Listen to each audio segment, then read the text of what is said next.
What's up, guys? Stefan, S&E's Garage. Today, we're going to figure out everything that we need to fix on our 2010 Wrangler JKU.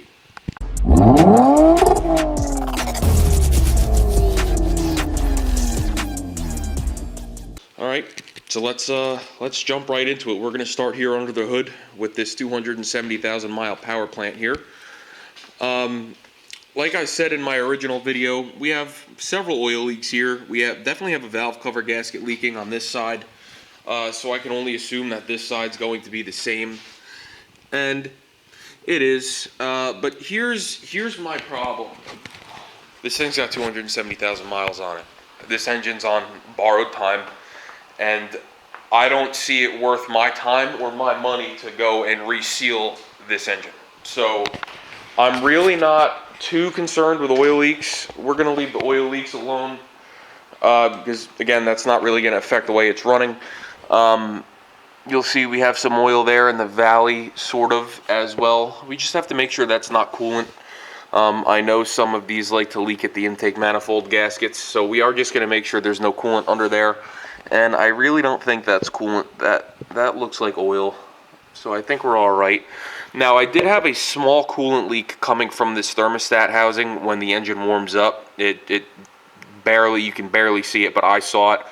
So we're going to go ahead and order a thermostat and a housing gasket, and we're going to replace that just to err on the side of safety because I don't want any coolant leaks. You know, oil leaks are a different story, but coolant leaks aren't such a big deal. Now, when I scanned this thing for codes, there were a bunch of codes in it. There was a P0300, so random multiple misfire. There was a could not reach closed loop fueling, bank 2, that's the passenger side. There was an oxygen sensor code for the passenger side, and there was EGR codes. So what I went ahead and did is I cleared the codes, wiped them out. And what we're going to have to end up doing here is we're going to give it a tune-up. We're going to, give it its best chance to run good. And then we're going to drive it, and we're going to see what codes come back, and then we're going to address them. Because when you have a ton of codes like that, you usually, what I like to do is clear them, see what comes back. Now, the P0300 could be from that hard start issue, because you let this thing cold soak, it's got a hard start, and that's either two issues. And 9 times out of 10, it's going to be the check valve in the fuel tank. There's a check valve built into that fuel pump assembly, and what that does is it keeps pressure in the line after you shut the truck off. That way, when you go to start it, fuel pressure's there at the rail. So it's either that's bad or we have a leaking fuel injector. And I've personally, on Jeeps, I've never seen it be a fuel injector. It's usually the check valve. So I really don't think I'm going to do anything with that, because all you have to do is cycle the key a couple times the first time you start it, let it build fuel pressure, and it'll start right up. And that fuel tank skid shield is pretty crusty, so if I'm dropping the tank to replace the pump, I'm going to replace that shield too. So we'll do that all at one shot. I'm not too concerned about that. I'm more concerned about getting the check engine light off.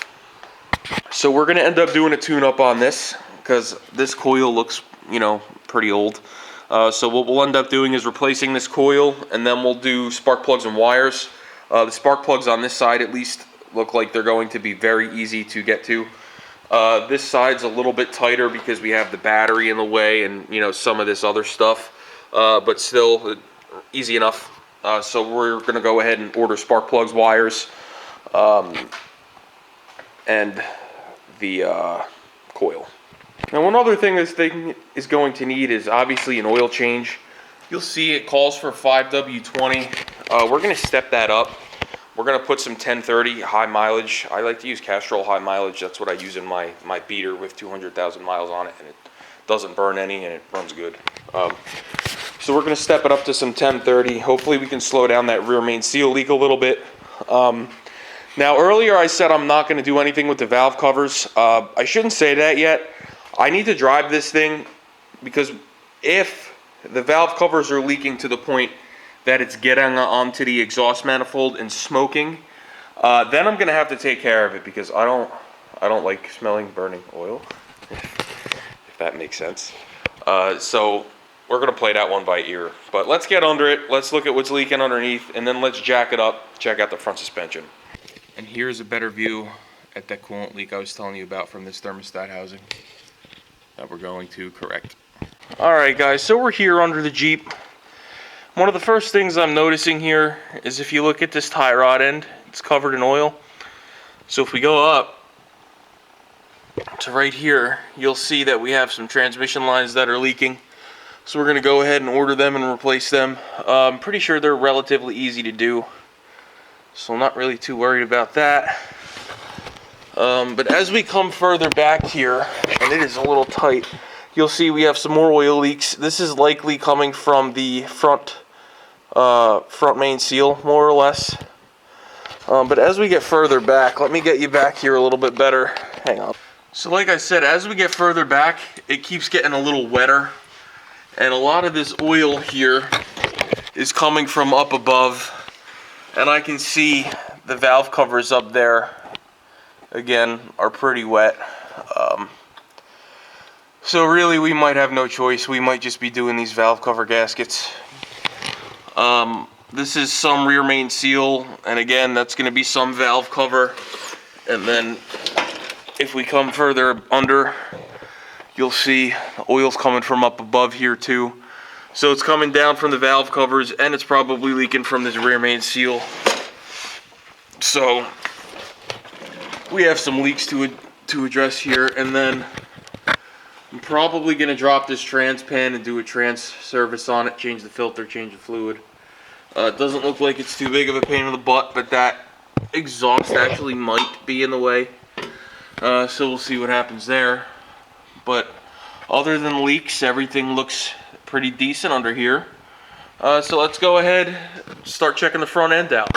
Alright guys, so after I made the comments about those oil leaks on the back of the engine by the bell housing being a rear main seal, I did a little bit of research, and it turns out that there is a lower intake manifold gasket that basically seals the valley of the engine where the push rods and the cam and the lifters are.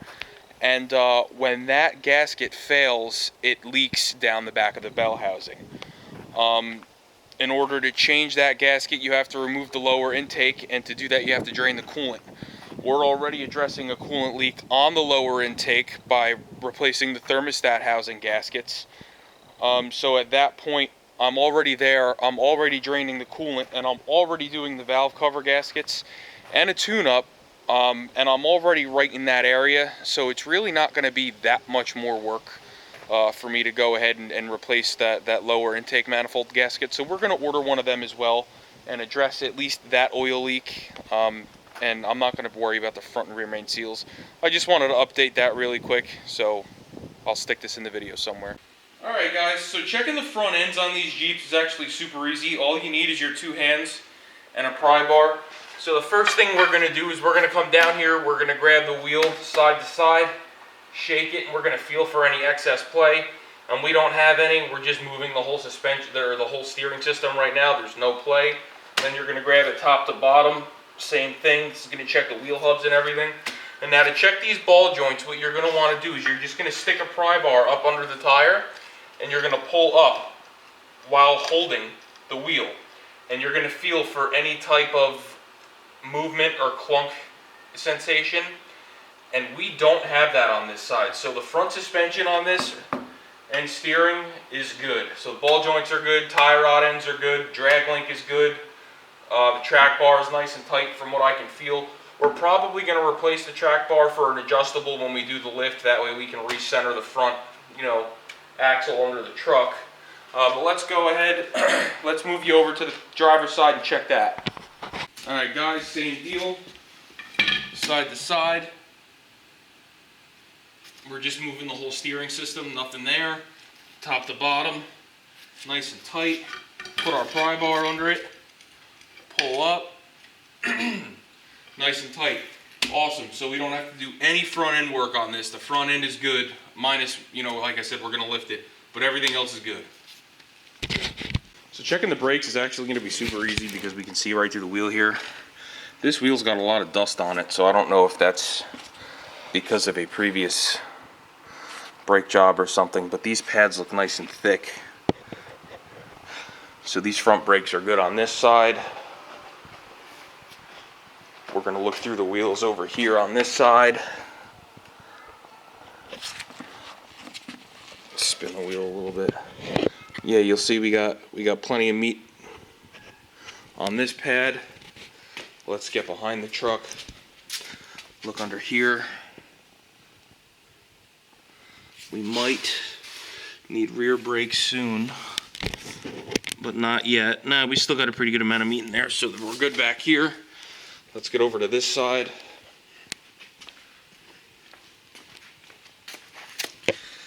Yeah, we're good back here too, so we don't even need to do the brakes just yet. Let's open the tailgate. I want to show you something. Alright guys, so I just want to show you, we got our first round of parts ordered here. Here we have our ignition coil, and I went ahead and stuck the spark plugs in there. We went with Denso Iridium spark plugs and an NGK coil. Here we have our Bosch oil filter. Like I said, we're going to run that 10W30 in there. Here is our thermostat, because if we're replacing the housing gasket, put a new thermostat in it, you're in there. Here is our thermostat housing gasket. I am going to order a housing too. It's made out of plastic, so in case it's warped and it's a part of the problem, we're going to replace that as well. These are going to be our Rough Country shocks, and this is our Rough Country 2.5-inch lift. Back here we have our NGK wires, and then we have our rear hitch and rear harness. So before I start doing anything under the hood, I just want to show you, in order to do these valve cover gaskets, that coil is going to have to come off, the ignition wires are going to have to come off, and if I'm going to be doing the valve cover gaskets, I'm not going to want to have to take, you know, the new coil and the new wires I just put in back off. So we're going to order the valve cover gaskets, and we're going to do all of that in one shot. We'll do the valve cover gaskets and the tune-up, you know, spark plugs, wires, and coil at the same time. So we'll do them, like I said, when we do the valve covers. We'll probably also do the thermostat and housing when we do the valve covers. So we're probably not going to be doing anything under the hood today, but we might go ahead and tackle that trans line, because again, I do have that. The trans line is back here along with our new grill. So let's take it from there. But if this video interested you checking out this Jeep, please like, share, and subscribe. We have a ton of content coming on this. We got the lift, we got all the repairs under the hood, and I think it's going to be a neat project. So like, share, and subscribe. We'll see you on the next one.